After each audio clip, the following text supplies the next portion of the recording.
নমস্কাৰ Assam commerce academy YouTube চেনেললৈ তোমালোকক স্বাগতম। আজি আমি হাই সেকেন্ডাৰী ফাৰ্ষ্ট ইয়াৰ এইচএসসি বোৰ্ডৰ একাউন্টেন্সিৰ সিলেবাসখিনি আলোচনা কৰিম।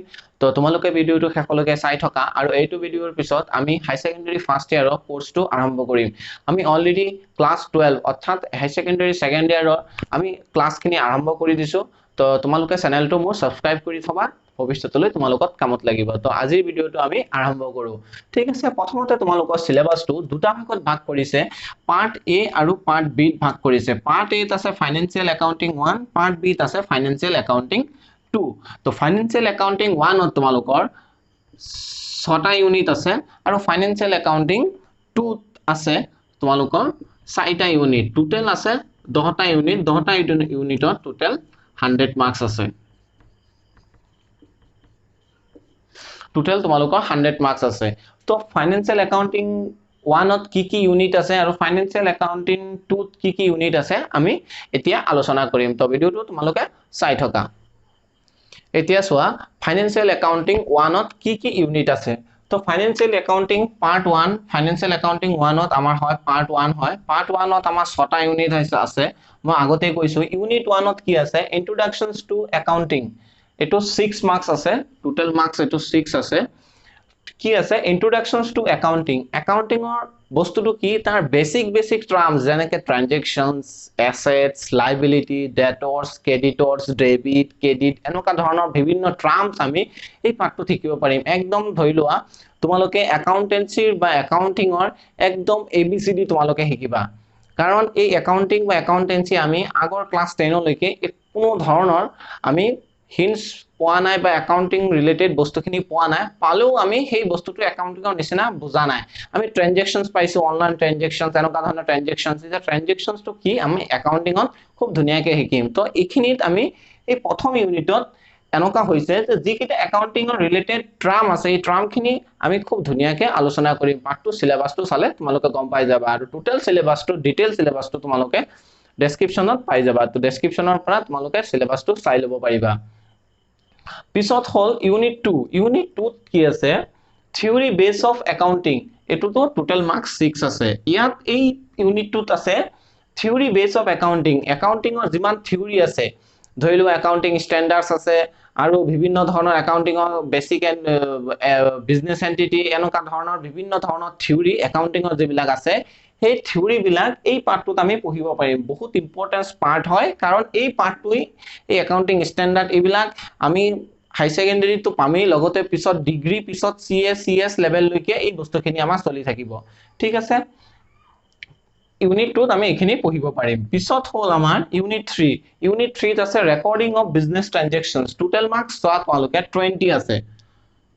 Total marks 20। সবতকে বেশি আমাৰ ফাৰ্স্ট ইয়াৰৰ সবতকে বেশি মাৰ্কস থকা ইউনিটটো হল এইটো ৰেকৰ্ডিং অফ বিজনেস ট্ৰানজেকশনস। বিজনেস ট্ৰানজেকশনস আমি কেনেকৈ ৰেকৰ্ডিং কৰিব পাৰিম, কোনটো ডেবিট হ'ব, কোনটো ক্ৰেডিট হ'ব, কেনেকৈ আমি ডেবিট উলিয়াম, কেনেকৈ আমি ক্ৰেডিট উলিয়াম, এই সব বস্তুবিলাক আমি এইখিনিত আমি পঢ়িব পাৰিম, লগতে আমি শিকিব পাৰিম বস্তুখিনি। তো হেতু কাৰণ এই লেসনটোই হল মেইন একাউন্টেন্সি বা একাউন্টিংৰ মেইন যিখিনি পাৰ্ট আছে সেই পাৰ্টখিনি আমি এই ইউনিট 3 ত আমি শিকিব পাৰিম। ঠিক আছে, পিছত আহি গ'ল আমাৰ ইউনিট 4। ইউনিট 4 হল trial balance and rectifications of errors. তোমালোকে ট্রায়াল ব্যালেন্স কি হয়, ট্রায়াল ব্যালেন্স কেনেকৈ বনায় তোমালোকে নাজানা। তো ট্রায়াল ব্যালেন্সৰ বিষয়ে ক'লে তোমালোকে বুজি নাপাবা, হেতু পাঠটো কৰালেই তোমালোকে বুজি পাবা। ৰেক্টিফিকেশনস অফ এৰৰ্স এটো তোমালোকে বুজিব পাৰিবা যে এৰৰ্স ৰেক্টিফাই কৰা হয়, যে আমি কোনোবা এটা বিজনেস ট্ৰানজেকশনস কৰি আছে, কোনোবা এজন মালিকে বা একাউন্টেন্টে কৰি আছে, মানুহৰ দ্বাৰাই ভুল হয়। তো ভুল হলে বছৰটোৰ শেষত আমি কেনেকৈ ৰেক্টিফাই কৰিব পাৰো, হেতুৰ কাৰণে এই পাঠটোত আমি পঢ়িম যে ৰেক্টিফিকেশনস অফ এরর্স, লগতে আমি ট্রায়াল ব্যালেন্সও শিকিম। কিমান ডেবিট আছে, এটা সাইডত ডেবিট এমাউন্ট বিলাক আহিব আৰু এটা সাইডত ক্ৰেডিট এমাউন্ট বিলাক আহিব, দুয়োটা সাইড আমাৰ মিলিছে কিনা এটোকে কয় ট্ৰায়াল ব্যালেন্স বুলি। ঠিক আছে, এটো টোটাল মাৰ্কস আমাৰ হৈ গল 8। পিছত ইউনিট 5 ত আছে ডেপ্রিসিয়েশনস, প্রভিশনস এন্ড রিজার্ভস। ডেপ্রিসিয়েশনস মানে হল আমি ফিক্স এসেট এটা কিনিছো, বিভিন্ন ধৰণৰ হ'ব পাৰে বা বিল্ডিং হ'ব পাৰে, চকী টেবুল এইবিলাক হ'ব পাৰে, এই বস্তুখিনি হ'ব পাৰে। এই বস্তুখিনিৰে যিকোনো এটা টাইমত গৈ পেলাই বস্তুখিনি আমাৰ কি হৈ যায়, বেয়া হৈ যায় বা নষ্ট হৈ যায় বা আমাৰ ব্যৱহাৰৰ উপযোগী নহয়। সেই বস্তুৰ কাৰণে আমি ডেপ্ৰিসিয়েশন তাৰ পৰা আমি চাৰ্জ কৰো। ডেপ্ৰিসিয়েশনস মানে হল অসমীয়াত অবক্ষয়। ঠিক আছে তো এই ডেপ্ৰিচিয়েশনস কেনেকৈ ক্যালকুলেশনস কৰে ডেপ্ৰিচিয়েশনস কি হেতুৰ বিষয়ে আমি খুব ধুনিয়াকৈ শিকিব পাৰিম পিছত আছে প্ৰভিজনস এন্ড ৰিজাৰ্ভস আমি জেনাৰেল ৰিজাৰ্ভ স্পেশাল ৰিজাৰ্ভস কাৰণ ব্যৱসায়টো এটা চলোৱাৰ লগে লগে সেই ব্যৱসায়টোৰ পৰা অলপমান পইচা আমাৰ ভৱিষ্যতৰ কাৰণে জমা ৰাখিব পাৰে হেতুকে কয় ৰিজাৰ্ভস সেই ৰিজাৰ্ভস খিনি আমি কেনেকৈ ৰাখিব লাগে ৰিজাৰ্ভসৰ ট্ৰিটমেন্টস কি ৰিজাৰ্ভসৰ জাৰ্নেল এন্ট্ৰি কি এইবিলাক আমি শিকিব পাৰিম মানে এই ৰেকৰ্ডিং অফ বিজনেস ট্ৰানজাকশনটো আমি জাৰ্নেল এন্ট্ৰি আমি শিকিব পাৰিম ঠিক আছে ইউনিট 3 টো আছিল জাৰ্নেল এন্ট্ৰি পিছত হল unit 6 accounting for bill of exchange transactions ইয়াতো টোটাল মাৰ্কস 10 আছে আগৰটো 10 আছিল ইয়াতো আছে accounting for bill of exchange transactions এটা বিল অফ এক্সচেঞ্জ কি বিল অফ এক্সচেঞ্জ ধৰি লোৱা এটা চেকৰ নিচিনা এতিয়া তোমালোকে মেট্ৰিক লৈকে পঢ়িছা তো চেক তোমালোকে নাম শুনিছা সেই চেকটোই ধৰি লোৱা এটা বিল অফ এক্সচেঞ্জ মানে এটা কাগজ থাকে সেই কাগজটোত মই লিখি দিছো কাৰোবাৰ এজনৰ নাম আৰু মই সহি কৰি দিছো আৰু কৈ দিছো যে কাৰোবাৰ এজনৰ পৰা সেই পইচাটো লৈ লবৰ কাৰণে ইয়াত পইচা উল্লেখ থাকিব যেনেকৈ ঠিক ধৰি লোৱা চেকত কি কৰা থাকে মোৰ চেকত সাইন সহি থাকে আৰু কাক দিব লাগে সেই নামটো আমাৰ লিখা থাকে আৰু কিমান টকা দিব লাগে সেই এমাউন্টটো লিখা হৈ থাকে আৰু পিছত মই বেংকক দি দিছো বেংকক কৈছো যে বেংকক জমা দিবৰ কাৰণে বেংকে আমাৰ হৈ তোমাক পইচা দি দিব ইয়াক কি কয় বিল অফ এক্সচেঞ্জ তো বিল অফ এক্সচেঞ্জ পাৰ্টটো পঢ়িলে তোমালোকে বুজিব পাৰিবা বহুত ধৰণৰ বিল অফ এক্সচেঞ্জ আছে আৰু বিল অফ এক্সচেঞ্জৰ ম্যাথছো তোমালোকে এই ইউনিটত কৰিব পাৰিবা তো এটো খুব ধুনিয়া ইউনিট হয় একদম সহজ ইউনিট হয় প্ৰথমে তোমালোকে কনসেপ্টটো ক্লিয়াৰ হৈ গলে খুব ধুনিয়াকৈ ম্যাথখিনি কৰিব পাৰিবা তো ভিডিওটো তোমালোকে স্কিপ নকৰিবা ভিডিওটো আমি পাৰ্ট বি টো লৈ আহিছো পাৰ্ট বি টো তোমালোকে চোৱা এতিয়া চোৱা তোমালোকে পাৰ্ট বি টোত কি কি ইউনিট আছে part B financial accounting 2 unit 7 আগলৈকে আমি 6 লৈকে পাইছিলো পাৰ্ট ফাইনান্সিয়েল একাউন্টিং 1 ত 6 লৈকে আছিল এতিয়া আহিলে unit 7 financial statements total marks আছে আমাৰ 18 এটো বহুত ইম্পৰ্টেন্স হয় কাৰণ ইখিনিতে আমাৰ বহুতখিনি কনসেপ্ট ক্লিয়াৰ হয় যিখিনি আমাৰ একাউন্টছৰ বছৰটোৰ শেষত আমি কোন কেইটা একাউন্টস বনাও হেতুৰ বিষয়ে ইয়াত ফাইনান্সিয়েল একাউন্ট স্টেটমেন্টস থাকে ইয়াত আমি কি বনাব লাগিব ট্ৰেডিং একাউন্টস বনাব লাগিব পিছত প্ৰফিট এন্ড লস একাউন্টস বনাব শিকিব লাগিব পিছত আমি ব্যালেন্স শীট বনাম আৰু আমাৰ ফাইনান্সিয়েল একাউন্টিং আমি ক্লোজ কৰিম একাউন্টিং ইয়াৰ আমি ক্লোজ কৰিম ইয়াত ফাইনান্সিয়েল একাউন্টিং ইয়াৰ মানে বছৰটোৰ শেষত আমি কোন কেইটা একাউন্টস বনাব লাগে এই পাৰ্টটোত বা এই ইউনিটটোত আমি বনাম ঠিক আছে সবতকে ডাঙৰ ম্যাথছ ইয়াৰ পৰাই আহে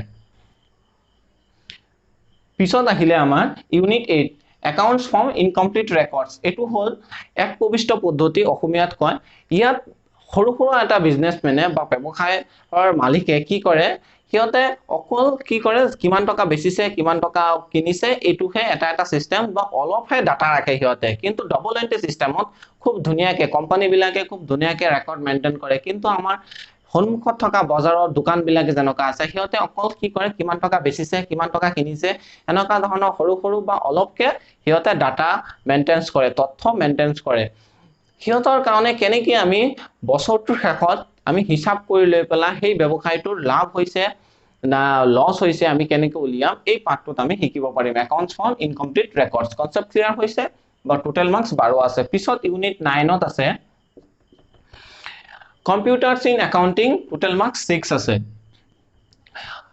computers আমি accounting ত কেনেকৈ ব্যৱহাৰ কৰিব পাৰো এই পাৰ্টটোত আমি ধুনিয়াকৈ শিকিব পাৰিম এটোই হল এটো আমি পাৰ্টটো পঢ়িলে তোমালোকে বেছিভাগ কি হ'ব থিওৰি হ'ব পিছত হল unit 10 accounting and database system database তোমালোকে কম্পিউটাৰৰ আদিৰ দিনত তোমালোকে database মানে কি গম পাইছে বিভিন্ন ধৰণৰ তথ্য সেই একাউন্টিংত আমি কেনেকৈ কম্পিউটাৰত ৰাখিব পাৰো আৰু কম্পিউটাৰত ৰাখিলে কি কি সুবিধা হ'ব এনেকা ধৰণৰ এই পাৰ্টটোত খুব ধুনিয়াকৈ আলোচনা কৰা হৈছে তো আমি এতিয়া পিছত আহিলে আমাৰ সিলেবাসখিনি আলোচনা কৰিলো সিলেবাসখিনি ডিটেইল বিলাক ফাইনান্সিয়েল স্টেটমেন্টৰ ভিতৰত কি আছে একাউন্টস ফ্ৰম ইনকমপ্লিট ৰেকৰ্ডছৰ ভিতৰত কি আছে এইবিলাকৰ ভিতৰত কি আছে ইউনিট বিলাক এটো আমি ডেসক্ৰিপচন বক্সত দিয়া থাকিব ডেসক্ৰিপচন বক্সৰ পৰা তোমালোকে চাব পাৰিবা এতিয়া কথা হল তোমালোকৰ যে কিতাপ আমি কোনটো লম এতিয়া ইংলিশ মিডিয়ামৰ কিতাপৰ কাৰণে মই সাজেষ্ট কৰো